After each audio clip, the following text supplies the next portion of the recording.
नमस्कार। आज हम एक ऐसे विषय पर बात करने वाले हैं जिसके बारे में काफी कुछ सुना जाता है और अक्सर डर भी लगता है, कैंसर।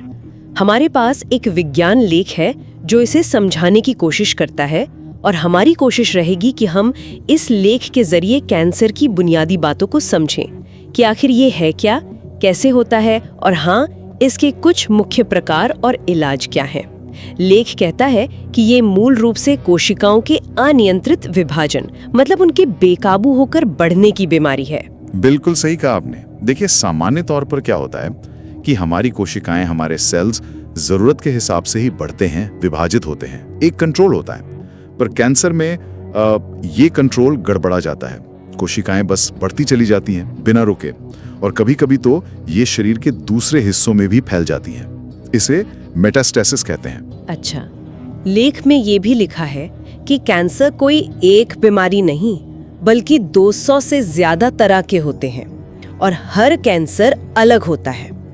तो चलिए सबसे पहले ये समझते हैं कि ये गड़बड़ी शुरू कैसे होती है, मतलब इसके पीछे का साइंस क्या है। देखिए, इसकी जड़ें हमारे डीएनए में हैं। डीएनए में होने वाले बदलाव, जिन्हें हम म्यूटेशन कहते हैं, यही डीएनए तो हमारी कोशिकाओं को बताता है कि कब बढ़ना है, कब रुकना है।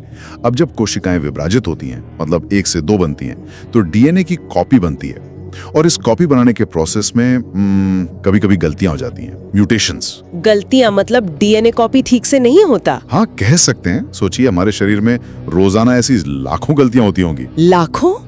फिर तो सबको कैंसर हो जाना चाहिए। नहीं, ऐसा नहीं होता, क्योंकि हमारे शरीर में एक बहुत बढ़िया सिस्टम है। कुछ खास जीन्स होते हैं, डीएनए रिपेयर जीन्स।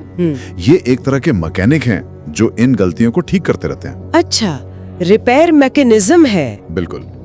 और साथ ही हमारा इम्यून सिस्टम, हमारी रोग प्रतिरोधक क्षमता, वो भी ऐसी गड़बड़ कोशिकाओं को पहचान कर खत्म कर देती है। कैंसर तब होता है जब कोई ऐसी म्यूटेशन वाली कोशिका इन सारे सुरक्षा घेरों से, मतलब रिपेयर से भी और इम्यून सिस्टम से भी बच निकले, और फिर वो बेकाबू होकर बढ़ने लगे। ओके, तो ये म्यूटेशन वाली कोशिका का बचना जरूरी है। हाँ, और देखिए, 3 तरह के जीन्स में गड़बड़ी होना कैंसर के लिए ज्यादा खतरनाक माना जाता है। एक होते हैं प्रोटो ऑन्कोजीन। आप इन्हें कोशिका का एक्सेलरेटर समझ लीजिए। जरूरत पड़ने पर कोशिका को बढ़ने का सिग्नल देते हैं। अगर इनमें म्यूटेशन हो जाए तो ये ऑन्कोजीन बन जाते हैं, मतलब एक्सेलरेटर जाम हो गया, कोशिका बिना जरूरत के ही भागने लगती है। अरे बाप रे। दूसरे होते हैं ट्यूमर सप्रेसर जीन। ये ब्रेक की तरह हैं, कोशिका को ज्यादा बढ़ने से रोकते हैं। अगर इनमें म्यूटेशन हो जाए तो समझ लीजिए ब्रेक फेल हो गए, कोशिका रुकेगी नहीं। अच्छा, एक्सेलरेटर और ब्रेक दोनों में गड़बड़ी हो सकती है। जी। और तीसरे हैं वही डीएनए रिपेयर जीन। अगर ये मैकेनिक ही खराब हो जाए तो डीएनए में होने वाली गलतियां ठीक ही नहीं हो पाएंगी, वो जमा होती रहेंगी। तो गलतियों के जमा होने से भी खतरा बढ़ जाता है। बिल्कुल। और ये म्यूटेशन हमें अपने माता पिता से विरासत में भी मिल सकते हैं, या फिर वातावरण के असर से भी, जैसे सूरज की यूवी किरणें हैं या सिगरेट का धुआं, इन्हें कार्सिनोजन कहते हैं। पर कई बार कैंसर क्यों हुआ, इसकी एकदम सटीक वजह पता भी नहीं चल पाती।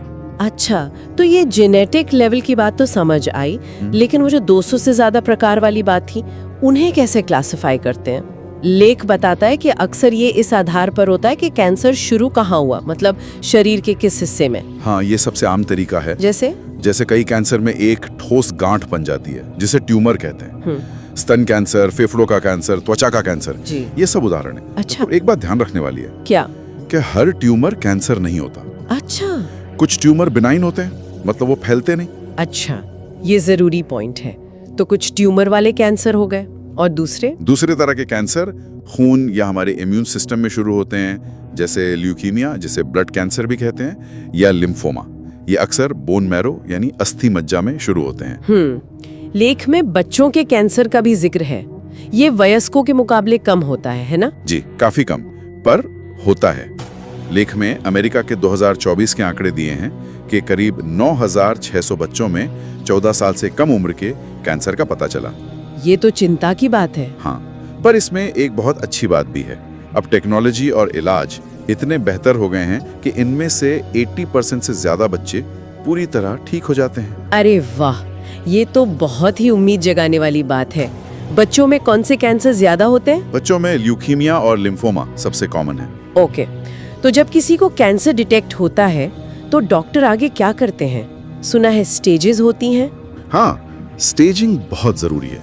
इससे पता चलता है कि कैंसर कितना फैला हुआ है। इसी के आधार पर इलाज तय होता है। आमतौर पर स्टेज 0 से IV तक होती है। 0 से 4 ये क्या बताती हैं? स्टेज 0 का मतलब है कि कोशिकाएं असामान्य तो हैं, पर अभी अपनी जगह पर ही हैं, फैली नहीं है। इसे प्री कैंसर भी कह सकते हैं। स्टेज 1 में एक छोटा ट्यूमर होता है जो सिर्फ एक ही जगह पर है। ठीक है। स्टेज 2 और 3 में ट्यूमर बड़ा हो जाता है और हो सकता है पास के लिम्फ नोड्स या दूसरे टिश्यूज तक पहुंच गया हो।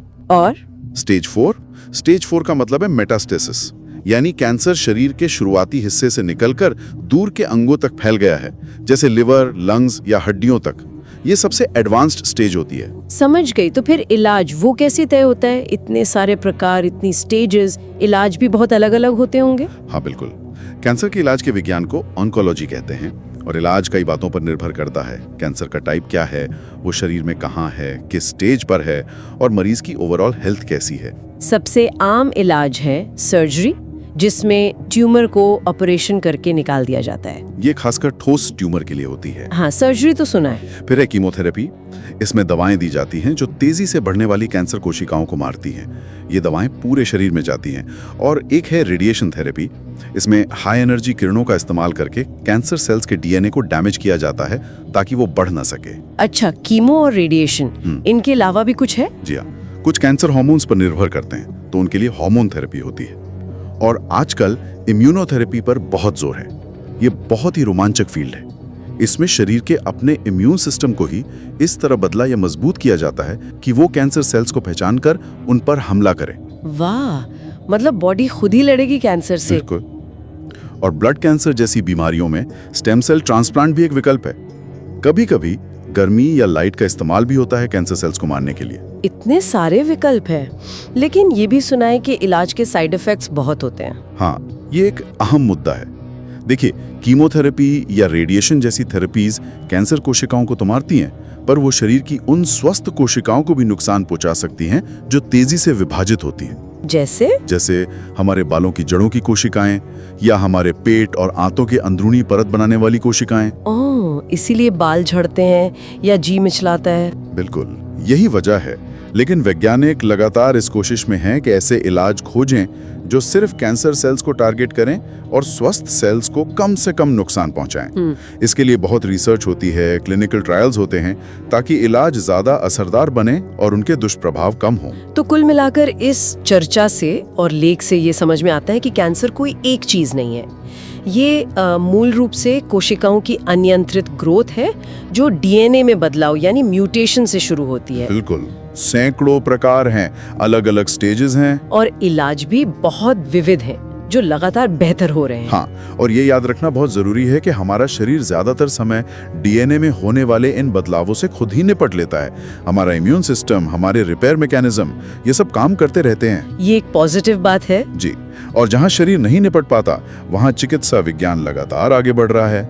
नए और बेहतर इलाज आ रहे हैं। तो अंत में एक सवाल जो शायद हम अपने श्रोताओं के लिए छोड़ सकते हैं सोचने को, बिल्कुल, वो ये कि भविष्य में जैसे जैसे हम अपनी जेनेटिक जानकारी और अपनी जीवन शैली के असर को और बेहतर समझेंगे, क्या हम उस स्थिति में पहुंच पाएंगे जहां हम कैंसर को होने से पहले ही रोक सके, या फिर हर व्यक्ति के लिए बिल्कुल उसके हिसाब से, मतलब एकदम पर्सनलाइज्ड इलाज तैयार कर सके।